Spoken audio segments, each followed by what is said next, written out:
Hello friends, வணக்கம் and welcome to yummychilly. நான் ஷாலினி. இன்னைக்கு வீடியோல சாக்லேட் ஐஸ்கிரீம் அண்ட் milkshake தான் பார்க்க போறோம். milkshake செய்யறதுக்கு கண்டிப்பா ஐஸ்கிரீம் சேர்க்கணும். அதனால நான் சாக்லேட் ஐஸ்கிரீம் ப்ரிப்பேர் பண்ணிட்டு அதுக்கு அப்புறம் milkshakeமே செஞ்சு காமிக்க போறேன். சாக்லேட் யாருக்கு தாங்க பிடிக்காது? அதுவும் நல்ல சில்லுன்னு அதை கரைச்சு குடிக்க போறோம்னா கண்டிப்பா செம்ம ஜாலியா இருக்கும். ஸோ இந்த கூலான ரெசிபி எப்படி செய்யறதுன்னு பார்க்கலாம். பட் பிஃபோர் தட் என்னோட சேனலை நீங்க ஃபர்ஸ்ட் டைம் பார்க்குறீங்க அப்படின்னா சப்ஸ்கிரைப் பண்ணிட்டு பக்கத்துல இருக்க பெல் ஐக்கானையும் ப்ரெஸ் பண்ணிருங்க. அப்பதான் உங்களுக்கு இன்ட்ரெஸ்டிங்கான வீடியோஸ்லாம் வந்து நோட்டிஃபிகேஷன்ல வரும். இந்த milkshake செய்யறதுக்கு தேவையான இன்கிரிடியன்ஸ் எல்லாம் என்னென்னு பார்த்துருங்க. ஃப்ரெஷ் க்ரீம் 150 ml, 150 கிராம் நாட்டு சக்கரை, 150 ml பால், 2 teaspoon cocoa powder, 1/4 teaspoon vanilla extract, அதுக்கப்புறம் சாக்லேட் சிரப், அப்புறம் டாப்பிங்ஸ்க்கு உங்கள் ஆப்ஷனல் படி நீங்கள் என்ன வேணாலும் ஆட் பண்ணிக்கலாம். ஸோ இப்போ எப்படி செய்கிறதுன்னு பார்க்கலாம். அமுல் ஃப்ரெஷ் க்ரீம் தான் நான் எடுத்திருக்கேன். இது ஆல்ரெடி உங்களுக்கு முலாம்பல் ஐஸ்கிரீம் வீடியோவில் நான் எக்ஸ்பிளைன் பண்ணியிருப்பேன். முலாம்பல் ஐஸ்கிரீம் எப்படி செய்கிறதுன்னு பார்க்கணுன்னா டிஸ்கிரிப்ஷன் பாக்ஸில் லிங்க் இருக்கும், பார்த்துக்கோங்க. 150 கிராம்ஸ் கண்ட்ரி சுகர், 150 கிராம் நாட்டு சக்கரை அதில் ஆட் பண்ணியிருக்கேன். அந்த நாட்டு சக்கரையில் வந்து எப்போவுமே குட்டி குட்டியாக வந்து அந்த சர்க்கரை சரியாக கரையாது. ஸோ நல்லா வந்து நீங்கள் அரைச்சிக்கோங்க. இதுலேயே வந்து நீங்கள் சாக்லேட்லாம் கூட போடலாம். ஓரியோ மில்க் ஷேக் வேணும் அப்படின்னா இதுலேயே நீங்கள் ஓரியோ பிஸ்கட்ஸை வந்து உடச்சி போட்டுடலாம், க்ரஷ் பண்ணி போடலாம். கிட்கேட் மில்க் ஷேக் இருக்குது, அதுக்கு கிட்கேட்டை கூட இதில் உடச்சி போடலாம். பேசிக்கான இன்க்ரீடியன்ட்ஸ்ன்னு பார்த்தீங்கன்னா fresh cream, sugar, cocoa powder, இது எல்லாமே நம்மளோட சாய்ஸ் தான். தண்ணி கலக்காமல் காய வச்ச திக்கான பசும்பால் இது வந்து நான் 150 ml ஆட் பண்ணியிருக்கேன். மில்க் ஷேக்குன்றனால தான் நான் வந்து பால் ஆட் பண்ணுறேன். வெறும் ஐஸ்கிரீம் மட்டும் செய்கிறதா இருந்தீங்கன்னா 150 ml வந்து நீங்கள் அதே ஃப்ரெஷ் க்ரீமை ஆட் பண்ணிக்கலாம். அதே மாதிரி நீங்கள் வந்து கண்டென்ஸ்டு மில்க் ஆட் பண்ணிக்கிட்டிங்கன்னா உங்களுக்கு நல்ல ஒரு திக்னஸ் இருக்கும். நாட்டு சர்க்கரையோட கலரே வந்து கொஞ்சம் சாக்லேட் கலர் கொடுக்கும். அதனால கொக்கோ பவுடர் 2 டீஸ்பூன் மட்டும் நான் ஆட் பண்ணுறேன். நீங்கள் ஒயிட் சுகர் ஆட் பண்ணுறீங்க அப்படின்னா கொக்கோ பவுடரை எக்ஸ்ட்ரா நீங்கள் ஆட் பண்ணிக்கோங்க. நான் உங்களுக்கு ஆல்ரெடி தெரியும் ஹெர்ஷீஸ் கொக்கோ பவுடர் தான் யூஸ் பண்ணுறேன். இது வரைக்கும் நான் அப்லோட் பண்ண எல்லா வீடியோஸ்லையுமே வந்து நான் இந்த பிராண்டு தான் யூஸ் பண்ணுறேன். நல்ல ஒரு ரிச்சான ஃப்ளேவர் கொடுக்கும். ஸோ இப்போ வெனிலா எக்ஸ்ட்ராக்டும் ஆட் பண்ணியிருக்கேன். வெனிலா எக்ஸ்ட்ராக்ட்டுங்கிறது வந்து இந்த மாதிரி ஒரு டார்க் கலரில் இருக்கும். ஸோ இப்போ எல்லாத்தையும் போட்டதுக்கப்புறம் திருப்பி நம்ம நல்லா பிளெண்ட் பண்ணிக்கலாம் ஸ்மூத்தாக.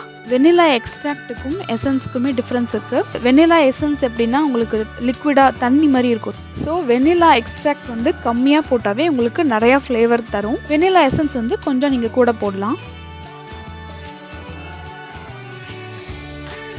ஸோ இப்போ நல்லா பிளெண்ட் பண்ணியாச்சு. ஒரு ஏர்டைட் கண்டெய்னரில் இதை போட்டு ஃப்ரீசரில் எடுத்து வச்சுருங்க. நல்லா லிக்விடாக இருக்குல்ல, அதனால இதை நம்ம வந்து ஃப்ரீசரில் வச்சுட்டு ஃப்ரீஸ் பண்ணிவிட்டு அதுக்கப்புறம் எடுத்து நம்ம மில்க் ஷேக்காக நம்ம சாப்பிடலாம், இல்லை ஐஸ்கிரீமாகவும் சாப்பிடலாம். ஸோ ஒரு 4 to 5 hours வந்து நான் ஃப்ரீசரில் வைக்க போகிறேன்.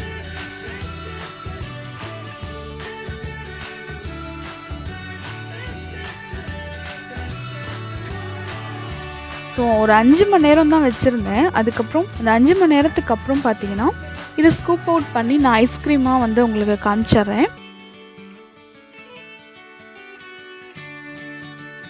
ஸோ இது வந்து chocolate syrup.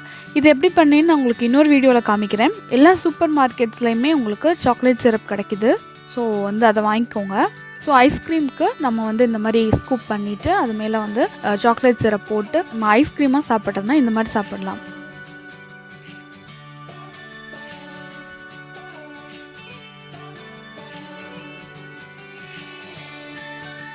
Next milk shake பார்த்துடலாம். இதையே வந்து என்ன பண்ண போகிறேன்னா திருப்பி நான் வந்து பிளெண்ட் பண்ணிவிட்டு அதில் கொஞ்சம் சாக்லேட் சிரப் எக்ஸ்ட்ரா ஆட் பண்ணி மிக்ஸ் பண்ணிக்கிறேன்.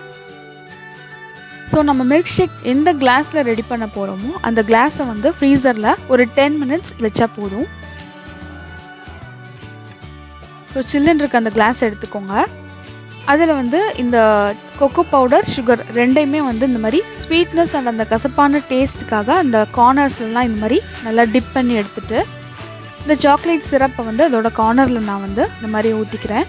இதுக்கப்புறம் கூட நீங்கள் ஃப்ரிட்ஜில் வச்சு எடுக்கலாம். இந்த சாக்லேட் சாஸ் வந்து நான் ஃப்ரிட்ஜில் வைக்கல, வெளியே தான் வச்சுருந்தேன். அதனால தான் இவ்வளோ வாட்டரியாக இருக்குது. நம்ம ஃப்ரிட்ஜில் வச்சு யூஸ் பண்ணோன்னா இன்னும் கொஞ்சம் திக்காக இருக்கும். ஸோ இப்போ அந்த மில்க் ஷேக் மிக்சரை இதில் ஊற்றிடலாம். ஸோ அகெயின் மேலே வந்து சாக்லேட் சிரப் ஊற்றிட்டு cocoa powder and sugar mixture அதை போட்டுட்டு நட்ஸ் வந்து நம்ம ஆப்ஷனல் தான். நான் வந்து பாதாம் வந்து சாப் பண்ணி போட்டிருக்கேன். அது மேலே கொஞ்சம் கட் பண்ணி வச்சுருக்க சாக்லேட்ஸ் ஆட் பண்ணிக்கிறேன். இதுவுமே வந்து ஆப்ஷனல் தான், எது வேணால் நீங்கள் ஆட் பண்ணிக்கலாம் இந்த இடத்துல. இந்த சாக்லேட் தான் நான் ஆட் பண்ணியிருக்கேன். ஸோ மேலே அகெயின் வந்து சாக்லேட் சிரப் ஊற்றிட்டு அவ்வளோதான், நம்மளோட எம்மியான கூலான ஒரு ரெசிபி ரெடி ஆயிடுச்சு. இப்போ இந்த மில்க் ஷேக்கை நான் டேஸ்ட் பண்ணி எப்படி இருக்குன்னு சொல்கிறேன். நல்ல இனிப்பாகவும் இருந்தது, அதே சமயம் நான் ஒரு சிப் பண்ணுறப்பையும் நல்லா கசப்பாகவும் இருந்தது.